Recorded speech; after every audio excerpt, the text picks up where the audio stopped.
Hey everybody, welcome back to another video. Hope you guys been enjoying the content on the channel as of late. Excuse me for this very late review. I was meaning to talk about this film a little while ago, but then I got very sick. Slowly getting out of it right now. Yeah, I'm actually a lot better. So I just figured just to sit down and finally watch this and to give you guys my thoughts on it. My little quick thoughts, because my camera is about to die. So we'll get this on. So let's do this. So the film that we're going to be discussing briefly in the need of time, and also for my need to do other things with my time. That film that we're going to be discussing today is Happy Gilmore 2, which was directed by Kyle Newacek, who you guys might know for movies such as Murder Mystery, which also starred Adam Sandler. And this served, of course, as a sequel to Happy Gilmore, which came out in 1996. This is once again starring Adam Sandler, as well as co-written by him and produced by him with his Happy Madison Productions company. Distributed through Netflix, and as story goes, at least, in terms of cast that is assembled,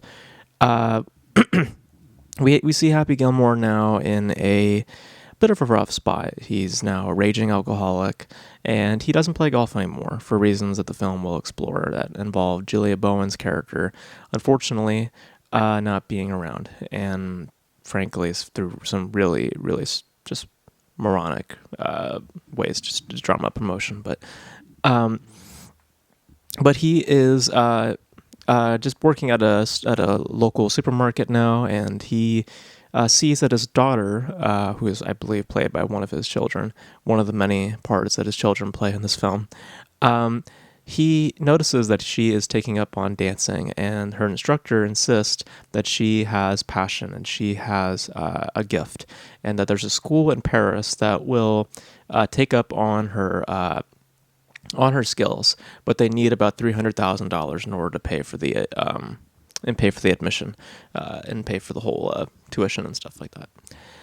So, kind of similar to that of the original, where Happy Gilmore is needing to get money for someone, he enlists himself back into golf, and slowly but surely, he finds his way back into the golf course now with new young faces to compete against, and he then has to find his way within this new age of golf, and perhaps maintain some of the old styles while trying to learn something new at the same time.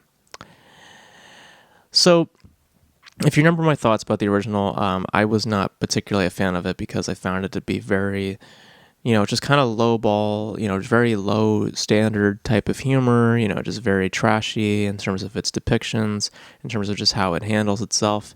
And going into this, I expected something a little different, but not very off-brand, just because, this is, still retaining a lot of Adam Sandler's involvement, right down to the writing. There's still a lot of Sandler's print, still onto this series. And going into it, or, coming out of it, there are things about it that I feel actually outpace the original in many ways, but not in good ways. I think a lot of it has to do with absurdity, this time around. With the original, it was just trashy. With this, I think it's more to do in the vein of marketing, in the vein of how can we market this to larger demographics? How can we, excuse me, I just hit my mic. How can we market this to old crowds versus new crowds, young news, crowds? That's why there's a whole league of golfers now, and there's like a tech part that's now embedded into this film, pieces of science fiction that also play into it. It just gets incredibly absurd for what was essentially a film about a guy who was pissed off and played golf. That's what the original was. With this, there's a whole tech angle to it. There's alcoholism. There is, guilt. There's grief. There are, all these little things that are being floated around, and that's essentially how they act. Is that it's just being floating around. Nothing that actually feels concrete. Nothing that actually feels as if it has a true place or a true heart. For that matter.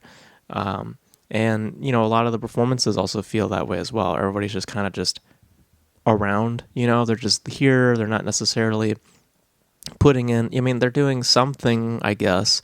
Adam Sandler again being fine. I don't find him ever to be doing something terrible. I mean, I haven't seen all of his work, but of the work I've seen of his in the vein of comedy, it's he does what he can. He looks like he has a decent time making these films, but I can always tell that he also is just kind of lay back with these. He ever doesn't like put in such a full, spirited type of performance that he does of other work, largely, most recently with his dramatic work. But I just think that there's a lot of things going on with this film, and I think that it just doesn't all really come together.